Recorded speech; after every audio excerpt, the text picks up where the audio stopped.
Hi, welcome to another Tiny Tuesday. I'm Christy here at My Artful Adventures, and today we're going to play around a little with these Zig Clean Color Real Brush Markers, and I also have one of my Tombow Twin Tones out here.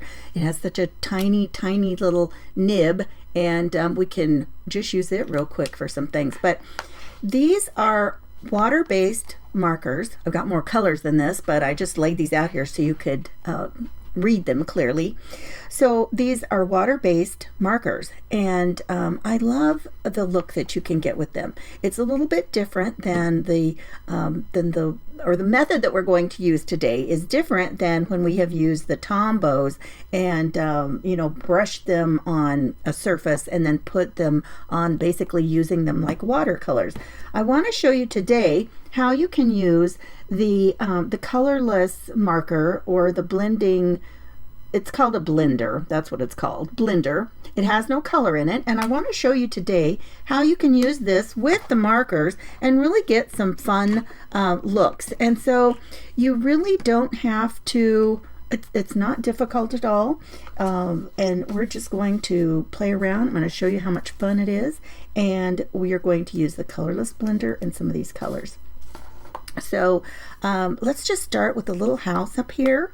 This was a art impression stamp that I've had for a while. There's a couple of ways that you can do this.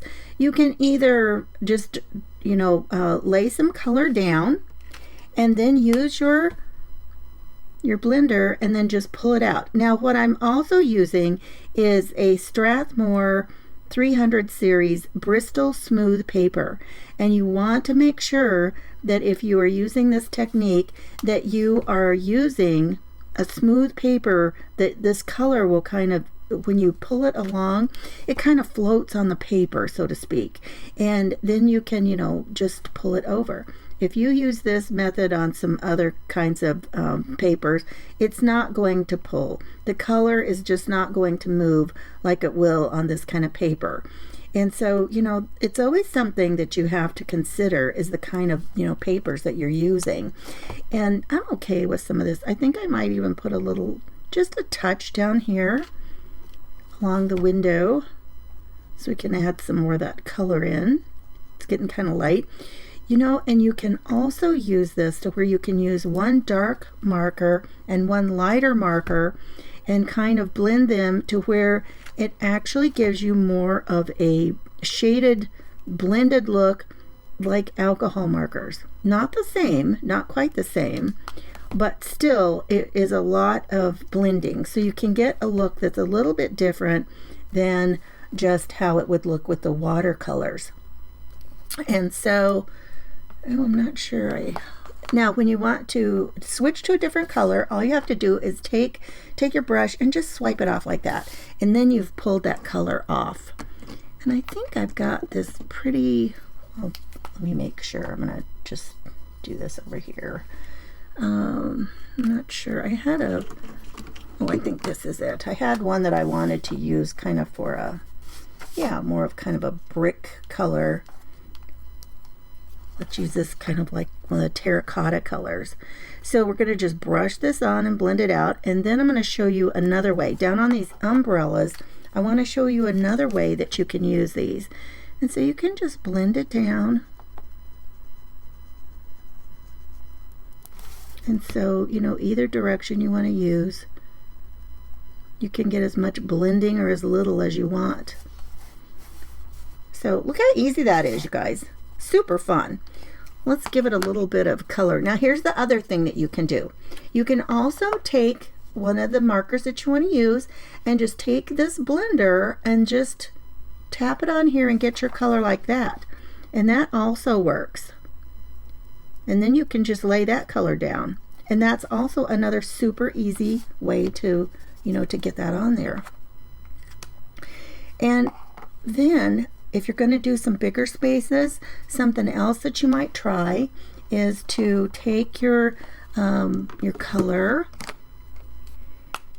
Now this is a different little method. So instead of really doing a whole lot of blending, what I'm going to do is I'm going to lay this right along this seam, because on an umbrella, your darkest part would be in the seam because it would be stitched down.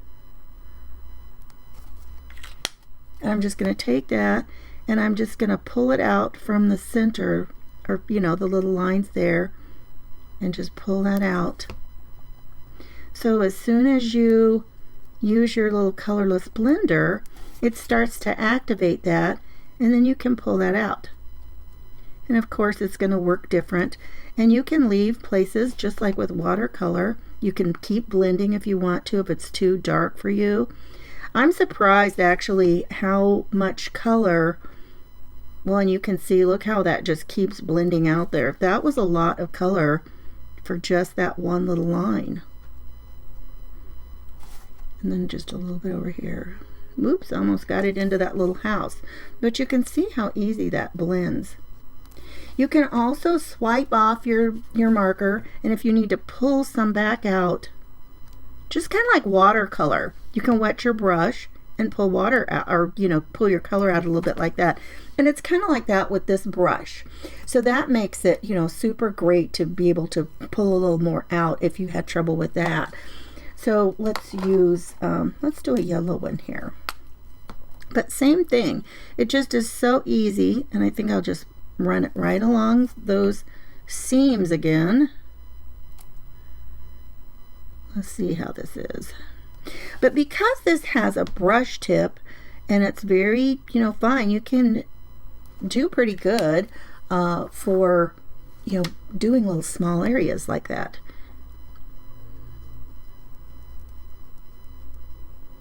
And then just pull it out. I'm just going to pull that color out. Pull it toward the center. The center would be kind of bowed up, and so it would, any light would be the heaviest along there. And I like that. I think this is a super easy way to get some color onto something that you're doing. And let's say we want to use something in the oh my goodness, I don't have the one I was going to use for windows. Okay, so you could take, this is a pale gray. Maybe I should give you, and I don't want to get, you have to be careful that you don't even get too much on doing this technique. And I'm just going to put a little hint of color in here in the windows, just so it's not this dark white color.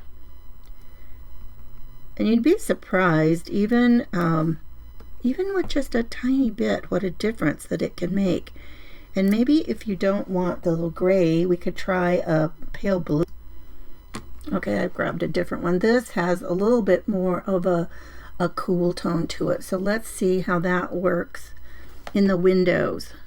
And I love this tiny little point. Yeah, that has a little bit more definition for the windows. And just a hint of blue. I'll just go ahead and put it in these two as long as I've got it out here, right?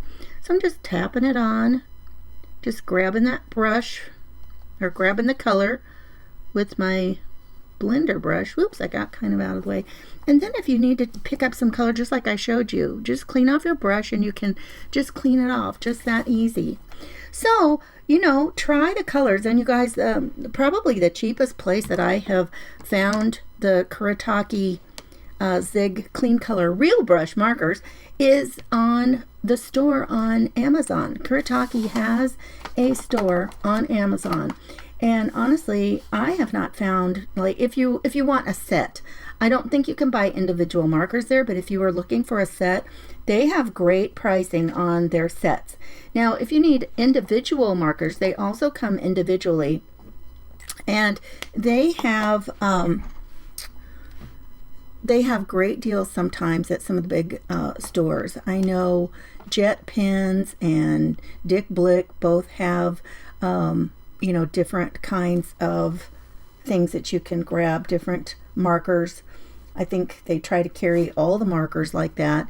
And if you're buying sets of the real color markers, one thing that is really nice and smart is that none of the sets duplicate colors, which is really amazing. A lot of times you might buy something and you start out with the starter set, and then you decide, oh, I really like these and I want to get others, and then you find out that some of the colors have been duplicated from one set to another.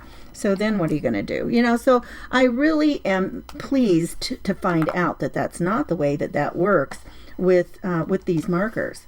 Now, even if you got all the marker sets, you are not going to find all of their colors available. That isn't how they have done them. So I don't know why. It's kind of an interesting deal, but you would have to order additional things individually. Some of the colors you'd have to get them individually if that was, you know, what you were looking to do.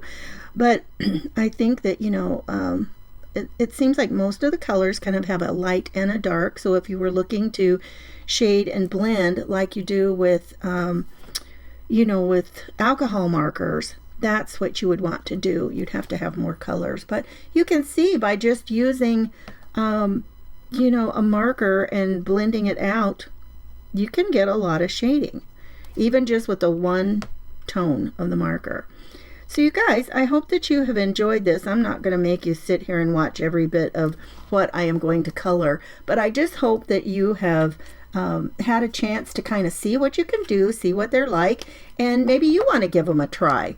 So that's kind of what Tiny Tuesday is about. We try different things. We look at, you know, some different kinds of products and techniques, and, you know, there's all kinds of things out there. Oh, and let me show you. And so then with the twin tone, because it has such a tiny little nib, you can just go in here and you don't have to worry about using a different kind of marker or anything. You can do some of your detail work with these tiny markers. Look at the tips. I mean, just tiny.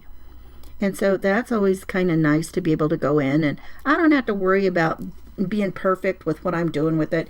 And so these, I love these. Now these have two tips. They have that teeny tiny one I just used, and the other one isn't super big, but, you know, a small nib on that one too. You guys, thanks for popping in. I hope that you've enjoyed this. And if you would like to subscribe and like the video, that would be great. Thanks for joining me for Tiny Tuesday. I'll see you next time. Bye-bye.